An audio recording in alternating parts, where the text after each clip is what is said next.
چې څه خبر راغلی وه د دواړو فریقینو په منځ کې 9 کاله مخکې ډېر غټ فساد و دلته ټول موږ تاسو د دې معاشري او د دې کلي خلک یو موږ تاسو ته خبر یو خو الله دې جزای خیر ورکړي د جرګې مشرانو له الحمدلله هغوی پکې تلل راتلل ناسته ولاړه کله یو نشست کله بل نشست محسوس زله مخکې دا خبره کړې ده د دې جرګې والا د زړونو ته بعضې وخت کې انسان وي چې سلام وکړه مثلا لکه تاسو په خپل الحمدلله مشران د خپل کورونو خاندانونو تاسو جرګې کړي دي دا یو کس راضي کول په یو خبره باندې او بیا د قتل په عفو باندې راضي کول دا ډیر لوی ګران کار دی دا په یو مجلس کې او په 2 مجلسو کې او په 10 مجلسو کې نه کیږي بار به لګي هغه ته خپل هغه ته د دې نقصانونه بیانې قرآن به ته بیانې حدیث به ته بیانې د جرګې مشران حاجی سمیع الله صاحب حاجی ملک مقصود علی صاحب او حاجی فضل سبحان صاحب هغوی ستاسو مخکې ناست دي الله تعالی د دوی دا کوشش او دا سعی قبوله کړي اوله خبره دا ده چې سپینګل چې کم قاتل دی د کم نه چې دا جرم شوی دی دا به شغاله سید آباد غریب آباد ګلبهار په دې کې خپل رهایش نه خپل او نه د کرایې نه اختیاري ته حیات دا به د دې ځایونو نه کوشوندی سید آباد ته بالکل ناراضي سید آباد باندې ته حیات بند دی البته شغاله غریب آباد وغیرہ دی نږدې علاقو کې که چېرته کار وي نو هلته به راځي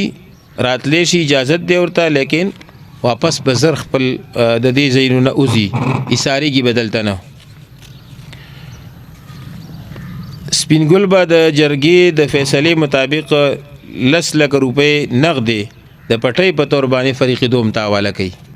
هغه دوی راوړي دي او ستاسو په مخ کې به حاضري کړي اوس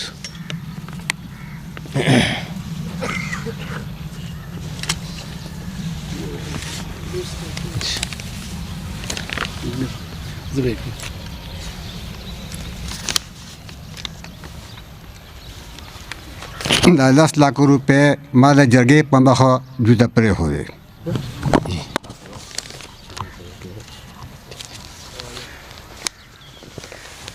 इनसे दवाई अल्लाह खुशहाल माशाअल्लाह دا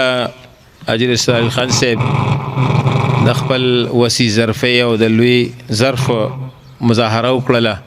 همداسې پښتون له پکار دي مسلمان له پکار دي جرګي والا اگر چې بدی باندې جرمانه ایخي وا او دا پټي به ایخي و لیکن هغه د خپل وسط ظرفي مظاهره وکړه او د جرګي په مخ باندې د 10 لک روپۍ معاف کړي فدوانو فریقو کې چې کم کسان په مدد کې یو بل سره په مدد کې شامل دي نو هغه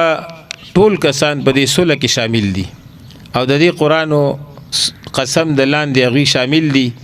په دې باندې چې کوم لاس کې ښودلی شي نو د هغه خلکو هم لاس دی چې کوم خلک دوی سره در پرده هر قسمه مدد کې شامل وو که دوی چېرته بیا د نورو کسانو خلاف ورزي کوله نو دا د قرآن او د قسم خلاف ورزي ده الله تعالی دې د دې نه وساتي فریقین به د خپلو رشتہ دار او د دوست احباب ذمہ دار وي یعنی خدا نه خواسته که دې فیصلې خلاف ورزي د دوانو فریقو کې د کم فریق رشتہ دار وکړله یا خپلوانو یا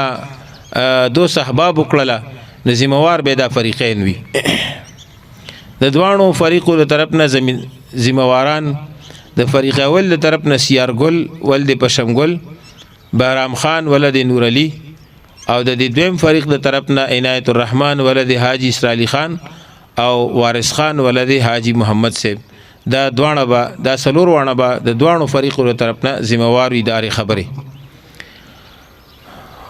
خدا نه خواسته کده دي خلاف ورزي شو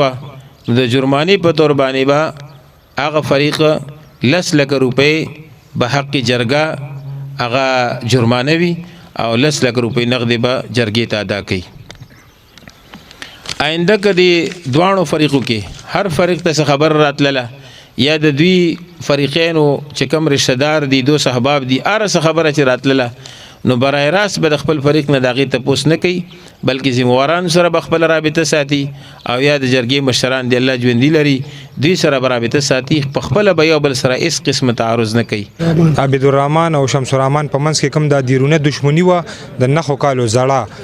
د هغې نن دا کامیاب جرګه وشوه او د هغې کوم خپل خپلوان چې دي او ټول د هغوی رشته دار راغلي د هغوی مخکې نن دا جرګه وشوله او د هغې جرګې مشران پس د یوسف خان موران کورونه او حاجي مقصود علي غریب آباد ته سیټونه دواړه تعلق ساتي د هغوی په وساطت سره حاجي سمیع الله هم دوی سره ملګری و د هغوی په وساطت سره دا کامیاب جرګه وشوه او دا روغه یې سر ته ورسوله او دې کې یو مړی شوی او یو زخمي و پکې نو د هغې دواړو نن جرګه وشوله او ډېره شکریا زه د تاسو مدا کوم او د دې مشرانو مدا کوم چې راغلي وو خپل شپه ورځ محنت یې یو ځای کړی او هغې سرګۍ کامیاب کړله او نن یې د دوی دواړو صلح وکړله.